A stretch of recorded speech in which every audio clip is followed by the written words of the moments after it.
Democracy. Isn't it great? If you have a particularly awful or corrupt government, you can get rid of them peacefully. It's not a bad thing.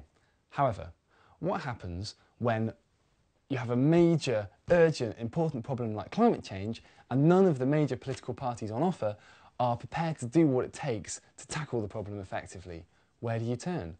Well, you could decide to vote for the lesser evil. You could maybe vote for a smaller party that better represents your views and hope that maybe they'll slowly, gradually get into power one day. Of course, if you have a kind of voting system that tends to shut out small parties, that's a bit of a difficult one to chase in the short term when you're facing a really urgent problem. And then what do? Wait 4 or 5 years for the next vote to come around until you do your bit again? There's actually more to living in a democracy than just voting. Tony, what's the single thing we can do to prevent climate change now, please? Well, it's a big issue. It's about how you share what there is as well as how you stop pollution. The sharing is what it's about. Think global, act local. Do you think voting is probably the biggest thing people can do to help affect climate change? Voting is critical, but it's history is made by people who do things.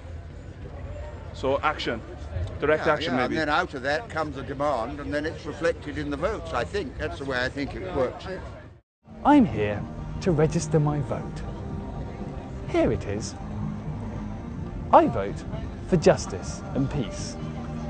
I vote for not being beaten up by the police. I vote against oil and warfare and pride and humanity's slide into mass suicide. I vote for the seasons. I vote for the sky and the thoughts in his head and the glint in her eye and all of the things they're not offering us.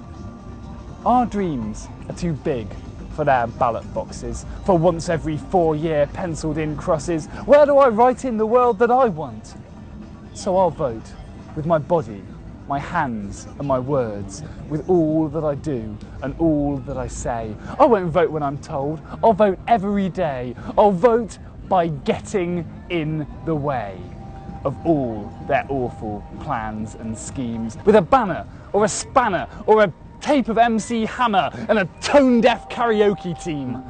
I'll be the grit in their piston, the glitch in their system, the lump of toast in their machine, every word and every deed, a quantum of democracy, a little vote. Voting early, voting often, but not voting all alone. We've been growing quietly in the cracks. It's time to break the stones.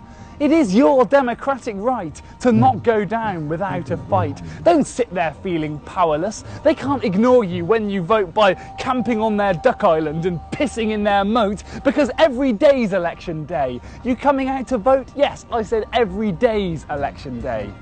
You coming out to vote?